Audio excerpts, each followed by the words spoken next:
afternoon, once again. Welcome to Microbiotics BioTalk, and I'm your usual host and narrator, Tayo Fasun. Welcome today to the continuation of the last topic we discussed, the initiation of infection and causes of disease. This is the second part where we'll be looking at the sites of entry and the innate immune system and defense mechanisms that are associated with this site of entries of microorganisms into our body. In the next few seconds, we'll be starting, so stay tuned with us. We will be back.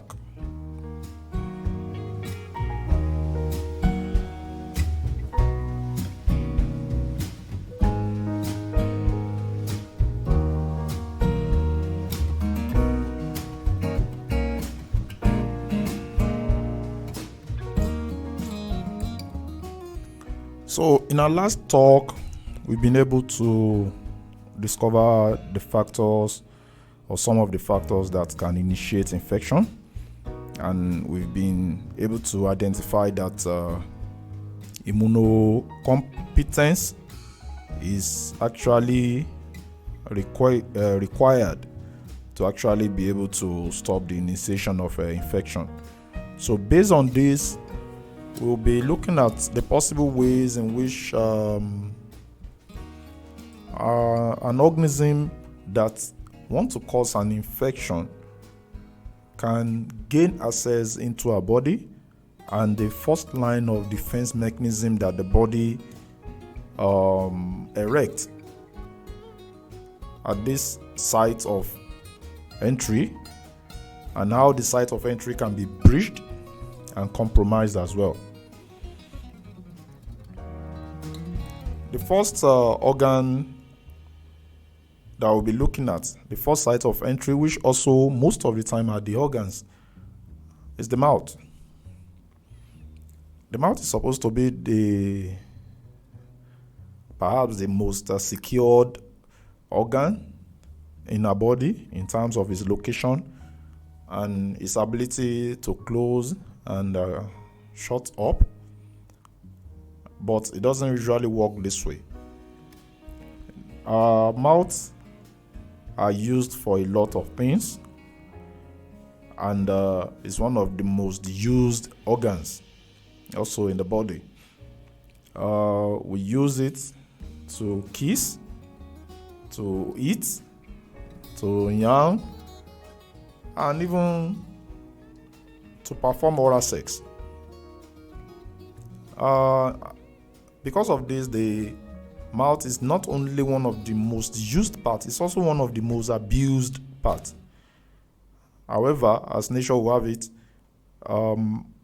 the defense mechanism of the mouth is actually quite much, and they are actually well positioned to match the number of invading organisms that it will encounter daily. In the mouth, we have what we refer to as the lysozyme enzyme, which has the ability to break apart bacteria and fungi. And then we have some other antimicrobial chemicals, such as lactoferrin and nystatin, which help in fighting organisms like Candida albicans, which is gotten from oral sex and which causes oral thrush. The mouth also has some antibodies like immunoglobulin A, and it possesses some mechanical barriers such as the saliva, which allows regular flushing of the mouth.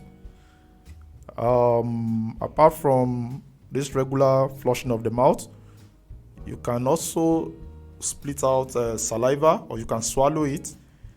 If you swallow it, the organism present in the saliva will encounter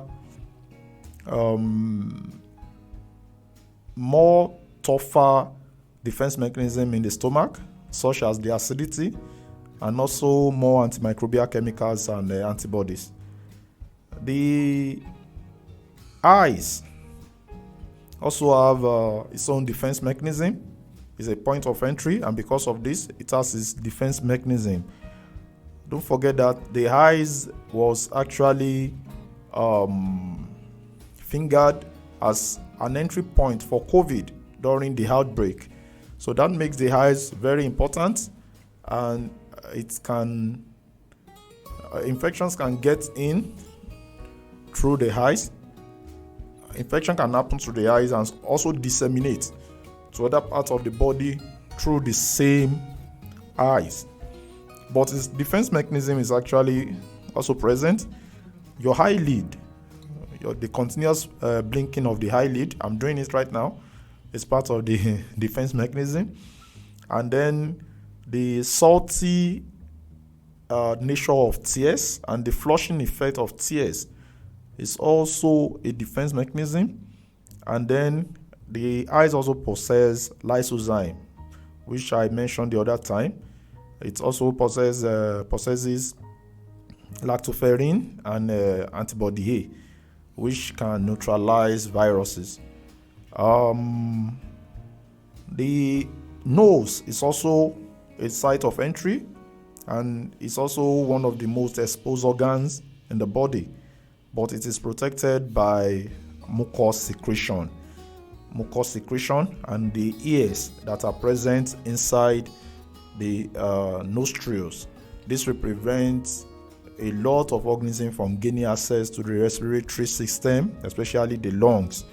So it gathers the mucus, and the hair gathers all available dust and microorganisms from the environment and prevent them from reaching more sensitive organs of the body.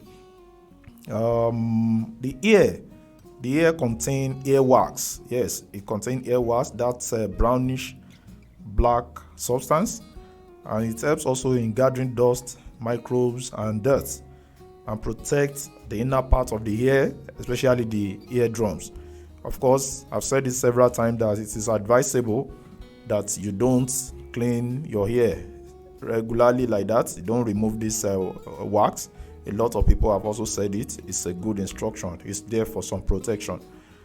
And finally, we have the skin. The skin is the largest part of the body, largest organ in the body. And the surface area of the skin makes it the largest surface available for infection. It is the most opened, the most attacked, and perhaps the toughest organ in the body. And it offers protection for all other organs of the body, which are located inside. I will have to stop here. We'll have to talk in details about the skin in our next BioTalk, so that people can know and learn a lot about this particular point of entry and the defense mechanisms associated with it. So till the next time, make sure you keep yourself safe.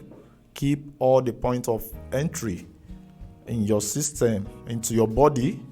Keep it secured and stay healthy. Bye. See you some other time.